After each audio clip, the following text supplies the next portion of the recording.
When we were devising the theme, it was quite easy to say, to think and say that actually the person or the kind of person that we want to deliver the keynote at our opening plenary is someone who comes from the tech world. This is about the future after all, 2030. Well, we've gone a little bit different, and I'm personally very excited today to introduce Professor Simon Schama to be our keynote speaker. Professor Schama is a historian, a television presenter, a critic, and an author. He's the man for who millions of people, he's the man who for millions of people has brought the history of the world into their living rooms, from Greece to Rome, from Babylon to Baghdad. I can think of no one better to help us understand the new world through explaining the old world we have come from. Ladies and gentlemen, please welcome Professor Simon Schama.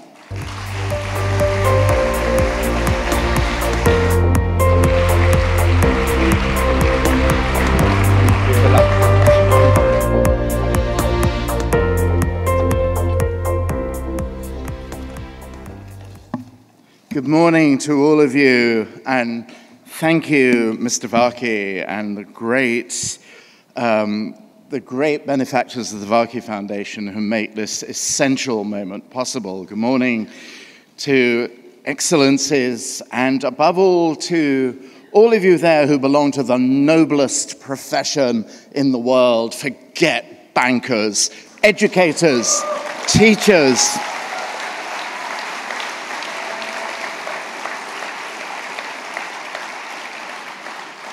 You will save the world. You will save the world. There is nothing more important to the future of 2030 than those who are trying to do something to arrest the degradation of the planetary habitat, stop the slow death of our planet, except those who are wrestling with the other great scourge of our times, inequality of access to education. This goes as much for advanced, relatively advanced societies like the United States, where I live, where inequality of education is the great toxic force that is tearing the country apart.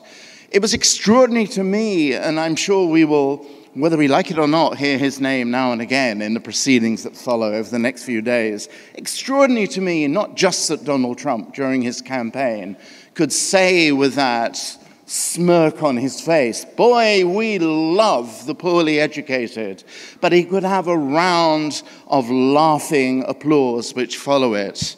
None of us here want to see or embrace the notion that the poorly educated is any kind of message to give to our children or to the future. Now, Vikas, good luck. You did a good job in trying to explain what I'm doing here. Nonetheless, I'm honored but completely baffled in the nicest possible way why all of you who are interested in the next few days on how to prepare our children for 2030 should want an historian, and an elderly historian at that, to explain to you why I do actually think that the challenge of using the wisdom of the past to create a prospering future is a good idea, in fact, an indispensable idea for the future. But I have someone else who I want to summon from the dead to explain why that might be true. And that person is the writer George Orwell. One of the great themes of his cautionary masterpiece, 1984, it may be, in fact, the great theme of that still extraordinarily powerful book, is the control of memory. That, according to Orwell, painfully aware of the totalitarian erasures of the past in Stalin's Soviet Union, is where power truly lies. While he's enduring a rather grim period of punishing calisthenics for the sake of party vigor and solidarity, Winston Smith, the doomed hero of the book, reflects painfully that the past had not merely been altered, it had actually been destroyed. For how could you establish even the most obvious fact when there existed no record outside your memory? For the party, the condition of obedience and loyalty is the liquidation of the past and many of its records which might survive independent of its manipulative and monopolizing scrutiny. For the party, those who seek to control power know that history always and habitually speaks plurally, that its defining form of discourse is debate, is the challenge of opinion. Throughout the book, 1984, any old thing that somehow survived memory cleansing, old speak, old literature, the song Oranges and Lemons that Winston hears someone sing as they hang out the washing, a glass ornament, anything somehow carrying the trace marks of time or inheritance is by virtue of that dangerously suspect. In the terrifying climax of the book, set in the notorious Room 101 of the Ministry of Love, which is the name given, of course, to the House of Torture, Winston is reminded by his demonic interrogator, O'Brien, of one of the party's paramount slogans. "Repeat it, if you please," O'Brien orders his prisoner. Winston dutifully recites back, "Who controls the past controls the future. Who controls the present controls the past." O'Brien then demands to know if Winston believes there is an actual past embodied in anything that might not have been put in his head. Where does the past exist, if at all? Winston says, in records. It is written down in the mind, in human memories.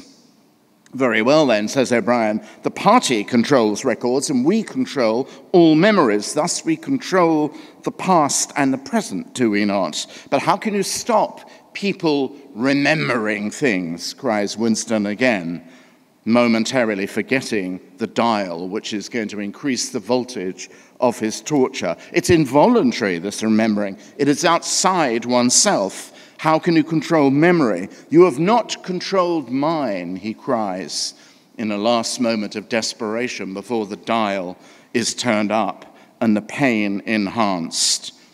Orwell writes, O'Brien's manner grew stern again. He laid his hand on the dial. So I want to talk a bit about the past in our forum on the future. They are not disconnected. There's nothing more meaningless than the present, which did not exist 5 minutes ago. In Orwell's view, and in my mind, the past and its critical study, history, is not disposable in any kind of prospering, free human future, which is to say, a future which breathes the oxygen of argument and dissent. In my view, the only future worth having. So history, which now takes on as many forms that it has costumes, Games of Thrones, fantasy, Downton Abbey, period romance, the hip-hop performances of Hamilton, which actually has brought history to extraordinary numbers of young people in America for the first time in any sense of real excitement and grip. And at the other pole, of course, history with the proper severity of academic scholarship. History in all these forms is not an ornamental option for the future, period color, the satisfaction of antique curiosity akin to lumber room rummaging. It's rather the lifeboat of freedom, of liberty. If the success of educating our children for the future is to be measured purely functionally, quantitatively, technologically, as primers for the dawning age of robotics and AI, you may well conclude that history is surplus to requirement, at least not top of your agenda. It will not generate populations of software engineers. It will not much help with the amassing of big data or the taste cohorts of consumers designed according to the promptings of that data. But that does not make history and the humanities, their sisters, redundant. Just the opposite, in fact. With machines taking over physical production, short and long distance transport, performing massively in the service industry. It is, in fact, the creative side of things which will remain irreducibly human. I think of Stephen Hawking as reverently as all the rest of us do, and historians in particular were reassured many years ago, I think in the early 1990s, when Hawking proclaimed something rather wonderful called the chronological projection conjecture, when he was imagining time, in which he said that one of the few things of which he was actually certain was that however squishy time became, time travel would never actually happen, which has made the world safe for historians, thank God, in a self-interesting moment. In 2030, even at the exponentially accelerating rates of technological change, the coming of artificial intelligence and a robotically engineered, algorithmically shaped society, there are certain things that world will not be supplying. The free play of critical argument, which is not the same as counter moves in chess strategies, the burn of creative imagination, instinctive rather than logical inventiveness, especially the instinct which connects seemingly unconnected phenomena, what the poet T.S. Eliot called, describing the metaphysical imagery and conceits in a poem by John Donne, specifically the wonderful line where a cadaver is being described as carrying a bright bracelet of hair about the bone. Eliot called that the yoking together of heterogeneous things, from which comes the great reservoir of imaginative power, the salvation and future, I think, of human destiny, the thing which will as truly take us forward as any purely mechanical or technological invention. Long-distance memory, the capacity to stand back and look at what humans have wrought, the understanding of what might have happened as well as what did happen, is at the root of history's liberation from determinism. It's not consolatory, it's not decorative, but it's challenging as Orwell made it seem to those who would want to disable free thought. Now, I'm not claiming that anything resembling the dystopian tyranny described in 1984 is about to seize power over the records of the past, though, of course, this certainly has happened, and not so very long ago, and it still happens in places where the imprisonment of memory is the condition of totalizing power. North Korea, perhaps, even in some places where theocracy monopolizes power, in this particular region, no doubt. It's also possible to damage history's vital contentiousness in ways which are less obviously brutal than the patrols of thought police, but which still disable its critical energy. One of those strategies I've already alluded to is the glamorization of ignorance, the promotion of gut feeling over the accumulation of knowledge and thought. Ignorance is strength, as another of Orwell's party slogans had it.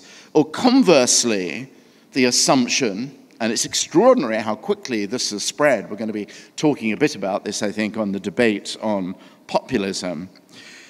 The notion that science and empirically acquired knowledge is merely the stock in trade of an elite of chattering classes, not just intellectuals, but teachers and students, and that the obsession with empirically acquired evidence somehow has the smell of disloyalty about it, is suspect, is cut off from the ordinary instincts of the people. Those ordinary instincts are said to be populist. Patriotic solidarity, on the other hand, in that view, comes from revelation.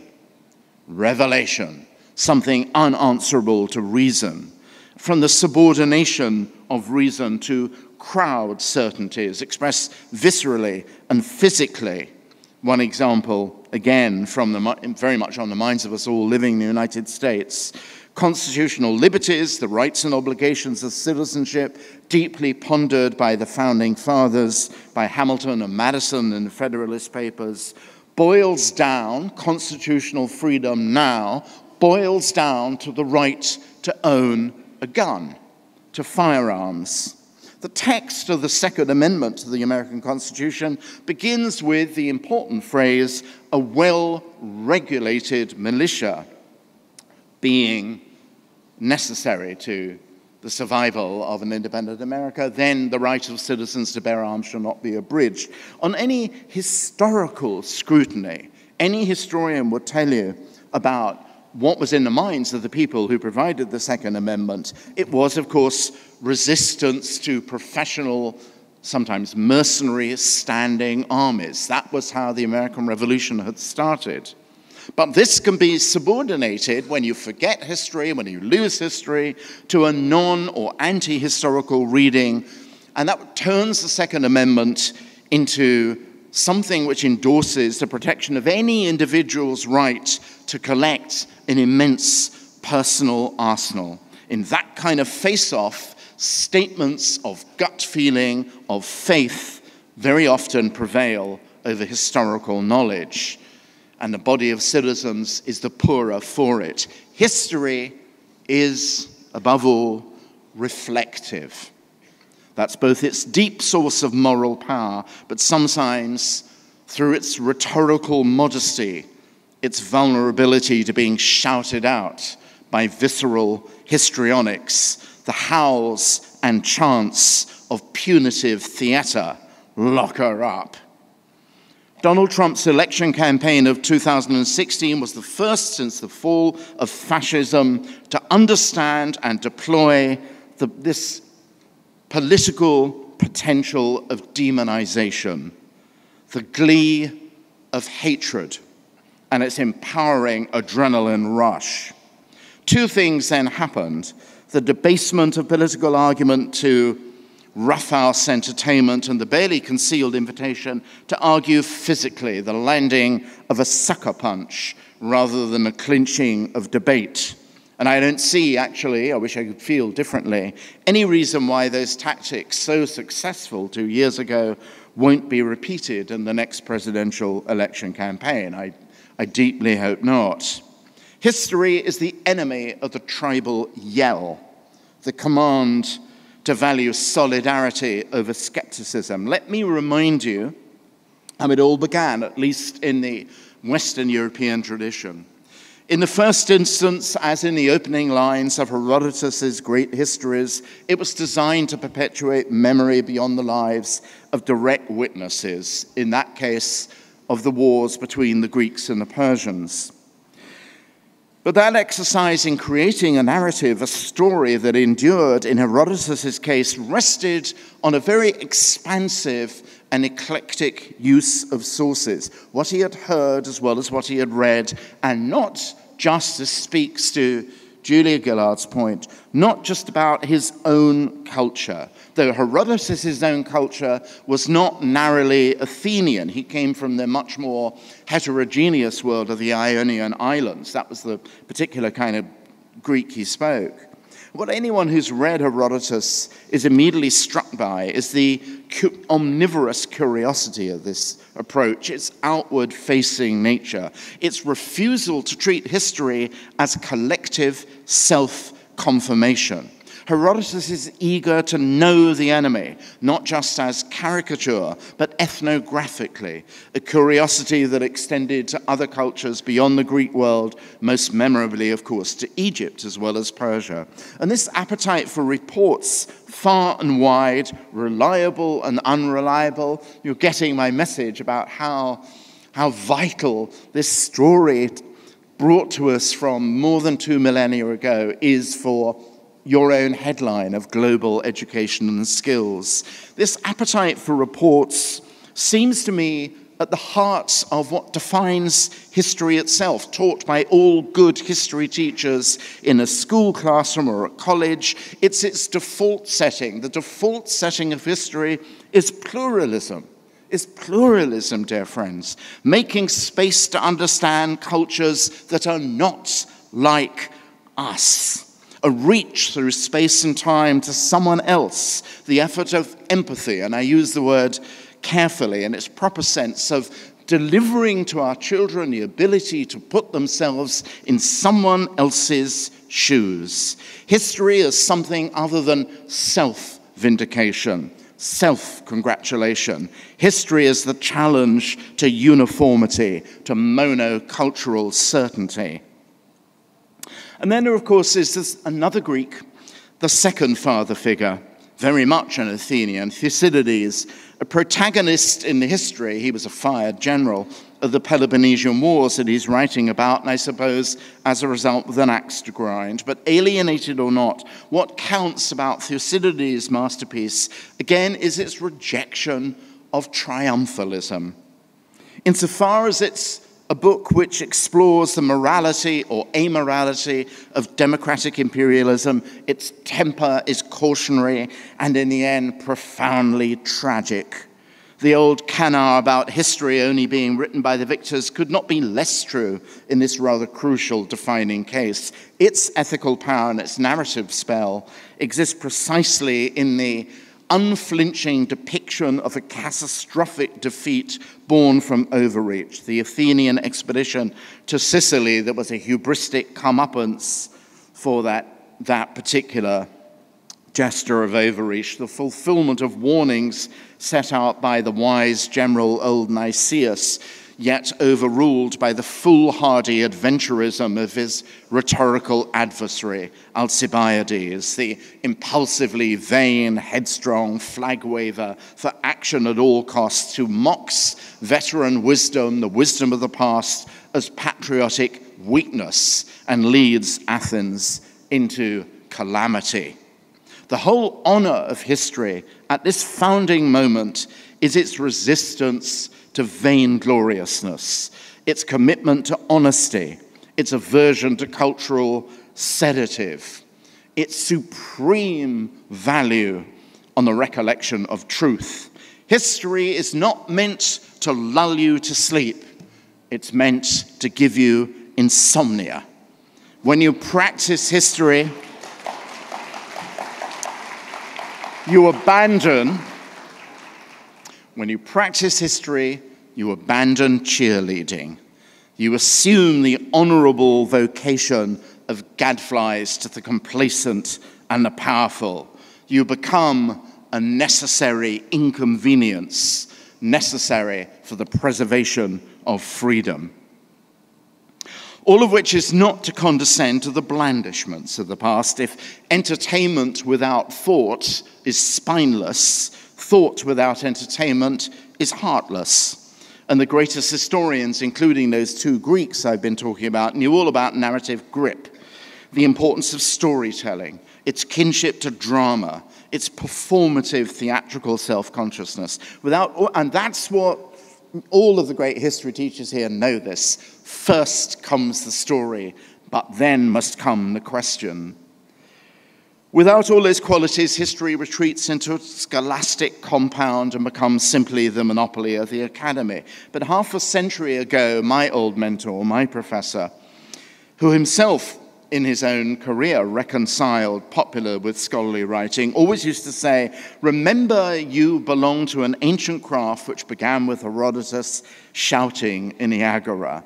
These two halves of the personality of history should happen and do happen in every great classroom, the narrative and the analytical, and they're always inseparable.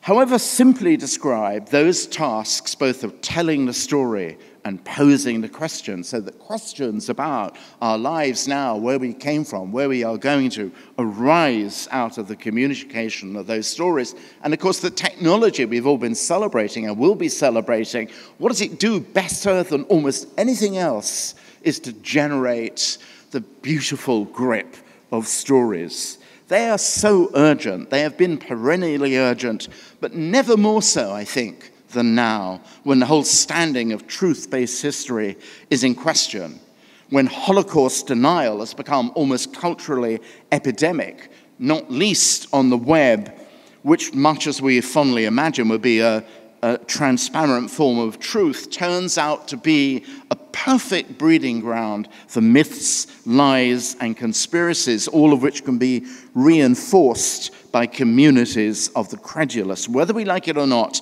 history has become a front in our culture wars, burning up the world from one end to the other. Where one stands, say, on Brexit or the fate of the American Republic, on the future of Germany, the future of Israel and Palestine, of this entire region, all turn on debates and how and why our different communities came into being. The place of immigration in the construction of American national identity, for instance. That is essential to political decision-making in free societies right now. Now, it's always possible for historians to pull a blanket over our heads and hurry to the next department meeting. But the truth is that all history today is public history. History is not for the faint-hearted, but there's no getting away from it, particularly if you live in America, as I do, because of everything pretty much every day, every week, is said anti-historically. One, again, example, not to bore you with too much American current affairs, but just the other week, and this is something of global concern outside the realm of history, against all traditional Republican economic orthodoxy, President Trump airily declaring trade wars easy to win, as you all know, imposed punitive tariffs on imported steel and aluminium, the consequences of which could be potentially exceptionally damaging to global economic stability. Against the impetuousness of that decision, any historian with a passing knowledge of the 1930s would have shouted or lectured these strange words, "Smoot Hawley," the protectionist measure signed by President Hoover in 1930, which, if it did not actually trigger the Depression, which I think it did not, absolutely made it deeper and more irreversible. The trade war that moment triggered also began with selective measures, in that case aimed ostensibly at agricultural produce. Now, I don't mean to say that governments the world over, living in the narrow time band of immediate exigency, should have some in-house historian to warn against such folly, although I am available, everybody. The current White House is unlikely to entertain unwelcome news from the past. Only historians, I think, in the business of ego massage and national self-celebration need apply. But beyond these short-term tragic comedies of policy, the reason why history needs to be cherished and encouraged for the world of 2030 and beyond, it is because our job description is to take that long view of humanity's predicaments and possibilities. Whatever the immediate future holds, you don't have to be Thucydides or H.G. Wells to know that there are particular great matters of global concern which are not going away, and which could be the wisdom to treat those issues could be immensely, almost inexhaustibly enriched by historical understanding. The first is the ongoing degradation of planet Earth, which precisely because it's largely the result of human agency is as much an historical as a scientific issue. The vast majority of historical writing, of course, presupposes human records, documents, the marks of social activity. But over the past century, environmental histories have used all kinds of ecological evidence to write accounts of events every bit as thrilling and worrying and exciting and pressing as the Peloponnesian Wars. The very best of them have been extraordinary tour de force of narrative writing. I think of Donald Worcester's great and terrifying book, The Dust Bowl, an astonishing chronicle of spectacular ecological collapse in the 1920s and 30s, every bit as important as The Grapes of Wrath for understanding the human condition in the midst of a spiraling ecological terror. Or Paul Horgan's extraordinary history of the Rio Grande, great river, another literary as well as historical masterpiece of shared experience, which could hardly be more resonant in the age of the Great Wall of Trump. Or histories of fire written by Stephen Pine, who actually, in another great book of his called The Ice, showed that even an ostensibly uninhabited continent like Antarctica did in fact have a human and cultural history. And if you think that the relationship of human society to fire ecologies is marginal to the great themes of history, and indeed to the habitable future, try asking Californians, for example, about that. These great environmental histories can actually have their versions in the schoolroom. They can have versions on the web. We can communicate those to children as well as students in college.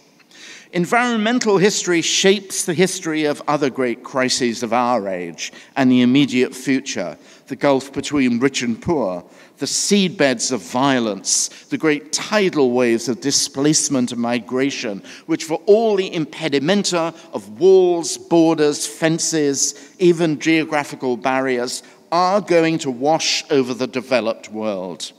For example, a history of the river basins of some of the more embattled areas of this region, of the Middle East, the upper Jordan Valley and the upper Euphrates watershed, reveals the fact that the degradation of that particular ecosystem in northern Israel, in Syria, in northern Jordan, made an ancient, extensive kind of farming ultimately unsustainable through a prolonged drought and all through the deliberately diverted runoff of the upper reaches of those river basins over many years and many decades. The result made the migration of young adults, mostly men, absolutely necessary, out, in particular, the Syrian countryside and into towns where there was no work for them. The same sort of thing alluded to by Mohammed and by other speakers on the panel, until the mutually hostile forces of government, military, and the militias came along.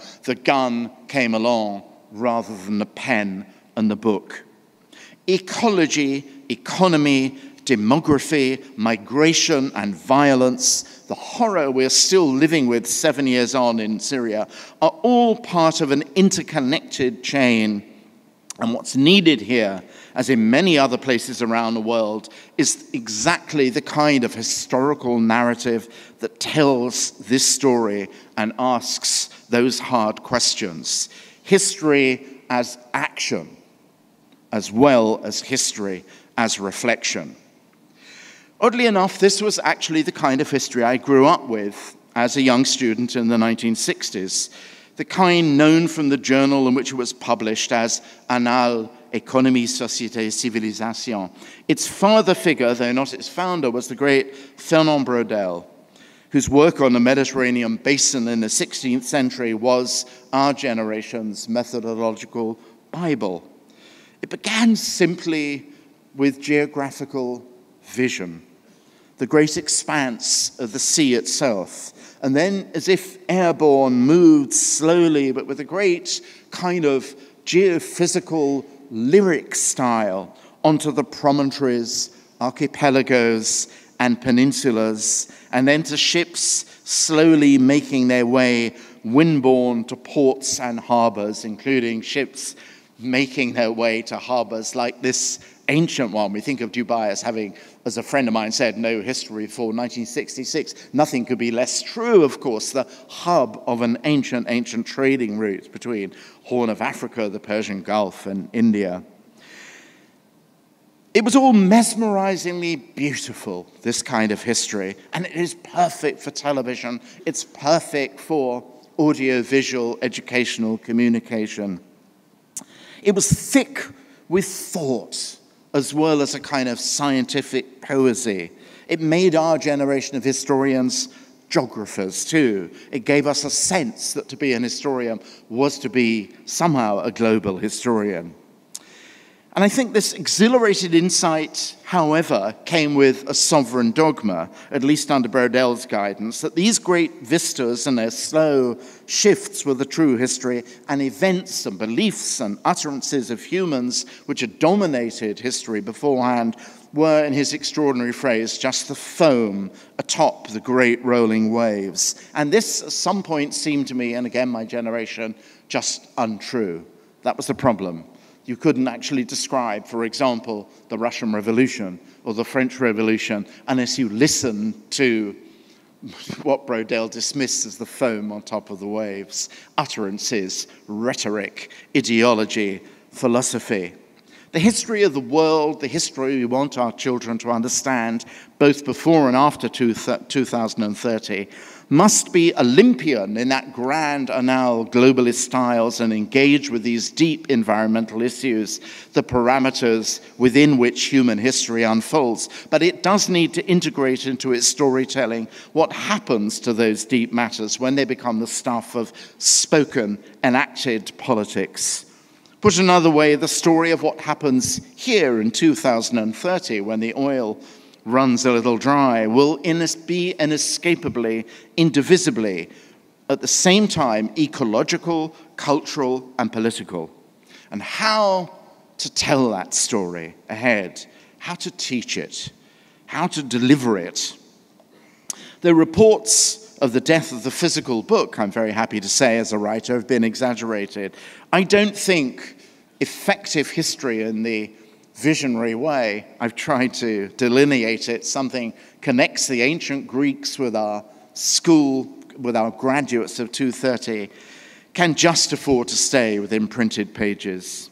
The collapse of broadcast monopolies, their digital splintering into a myriad of communication platforms, of video, audio, even augmented and virtual realities, as well as the potential, at the moment, even chaotic potential of the web, does indeed offer countless creative ways to bring past and future together. This might seem like pedagogic heresy, but in fact, I think embracing it will absolutely be a necessity, and it can happen without, I believe, any gross adulteration of the complexity of questions or the spellbinding grip of story. It's a commonplace we're going through the next fourth technological revolution. There'll be as many and as fierce battles, both over content and delivery, as anything that George Orwell had imagined. To think of history as there at the heart of those battles, in the cockpit, might seem improbable, like parchment landing in Silicon Valley. But while history's cast of characters are the dead, its creative energies, as long as we believe not just in the efficacy, but the free creative spirit of our children, are vitally alive. As much as technology or biology, it's the understanding of the past, which I deeply believe to be a vital enabler of a humane future. Thank you very much.